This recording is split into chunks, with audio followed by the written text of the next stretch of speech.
Oh, ang sabi ng gown. Hi, so this is our look. This is the dress. Yan. And the makeup. How do you like it? Ang sabi, parang matrona ang peg. Kiber. So, this is what my makeup looks like. Sabi. So, attend tayo ng wedding. This is my first Muslim wedding. Ayan, vlog na. So, right after work, I went straight kung nasan si Jen kasi nagpaayos din siya. Tapos, yan. Ayan, this is the dress. And, I'm wearing this heels. So, first time mag-Muslim wedding. Tingnan natin on how it is sa isang Muslim wedding. Sabi ng hair ko. Parang, actually gusto ko siyang lagyan ng pin dito. Kaso walang pin. So, kiber na lang. Yan. Sabi ng pajamante ni Mayora. Si Madam. Ganda. Kamusta naman ang book ni Kiray?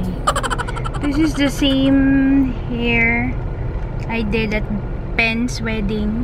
Hi, Pen. I did my own makeup. Lustering. The blush is Orgasm and ano ba yun? MAC na blush.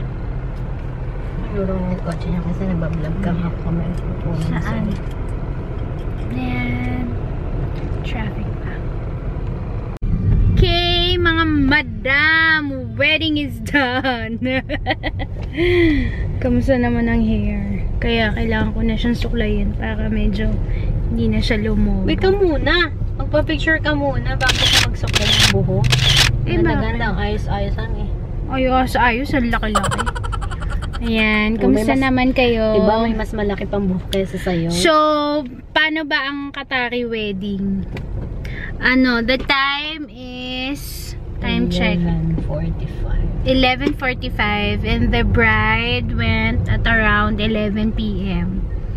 Late na siyang lumabas. Tapos, yung mga bisita, sumasayaw sa gitna.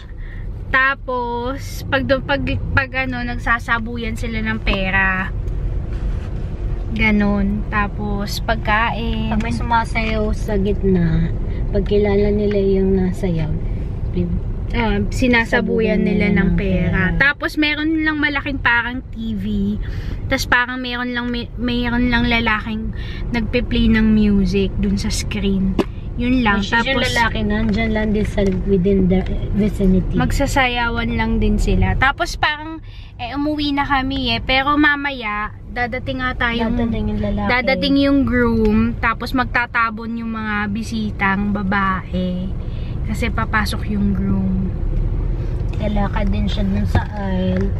Lalakad din siya? Oo. Tapos mag-ikot silang dalawa sa gitna. Grabe ang mga attendees. Nakakaloka. Bolgawn kung bolgawn. Nakakaloka. Ano pa ba? Silang ikasal dito. Yun lang naman. So far, okay naman. What can you say about the stage? Yung stage, maganda yung maganda yung pagkaka-present nung nila.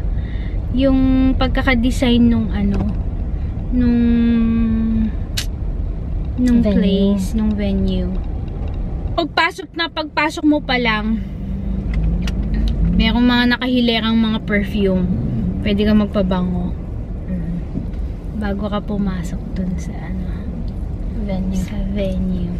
Mga ganyan. Gastos nila niyan, mga 1M. So, baka naman?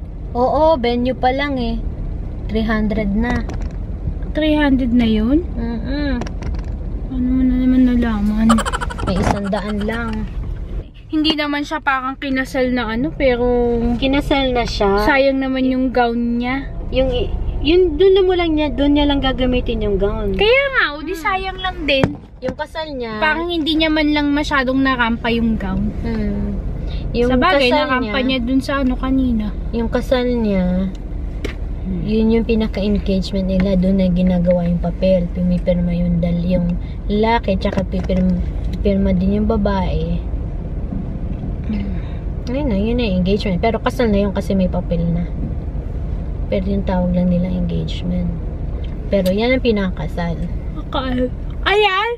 Yan ang pinakasal. Oh, as like formality na, ayan.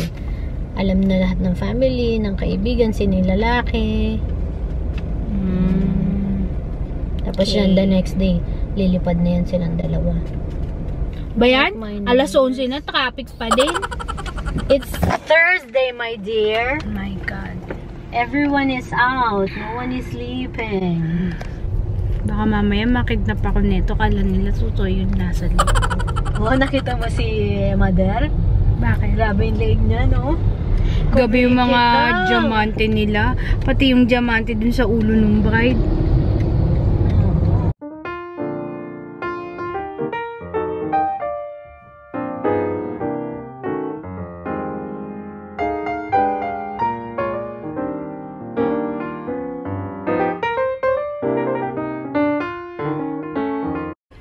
Morning, super early. We are going to mass.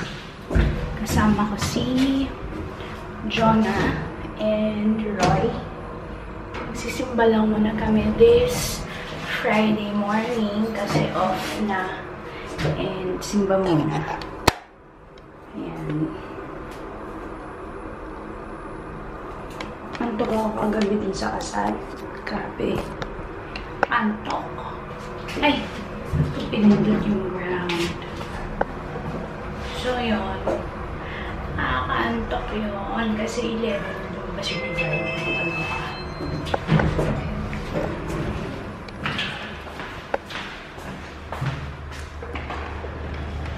Labas na tayo. Saka dito ko na sila hihintayin. Hindi ko ata na-upload yung last ko na video, guys. Well, anyway, upload ko mamaya para meron kayong 2 videos or 3 videos na mapapanood this week. Ay, naku, antok pa. Wala na ka. Ciao na! Hi! Wala na ako. Ang aming baby. Very sleepy. Sleepy pa. Hi, Roy. We're driving. We're going to Mass. Ayan, Tagalog Mass. Jael! Anang? Hi! Mapakal ko sa motor. Okay lang si Lola? Sure. Ay, Kia. Sure. Hi! Dasig lang ta kay ma-work pa sito. May work ako. Later. Ay, sus! Hi, sus! Ganda man glasses niya.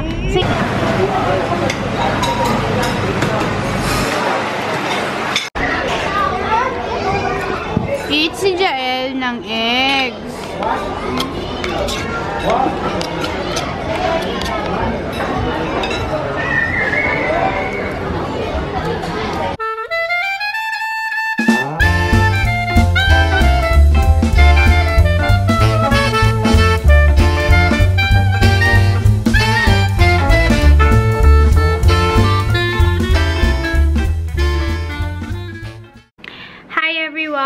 So we just got back from IKEA and I bought a lamp that would look like this. Finished putting up this. O, diba ang ganda? Sabi ng pagka-gold. So, kulang na lang itong pinaka-ulo niya. Excluded pala. Akala ko kasama na siya. So, hindi pa. So, this is how it would look like pagtapos na siya. And I've been following the instructions written here. And madali lang naman siya. So, this kind of lampshade is around 75 real. So, around 700. Pull this one if you want na mag-open siya. Kamusta kayo? Hindi ko pa rin na-upload yung last na video. Pero tapos ko na siyang ma-edit.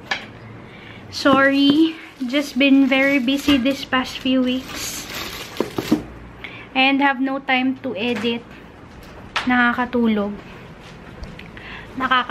and have no time to edit. So, yan. Hopefully, mamaya may upload ko siya. And Jen just finished putting up this curtain. Kasi bumili kami ng curtain rod. And, kasi yung mga tanim na mamamatay. Wala kasing sinag ng araw. Kaya kailangan yung curtain na yan para medyo pumasok-pasok naman yung init. So, ito, we will also include one curtain there na medyo see-through. So, kahit papano, papasok yung araw. Ayan, tingnan nyo, namamatay na yung mga tanim. Tapos na natin itong lampshade ko. Susunod ko yung ano.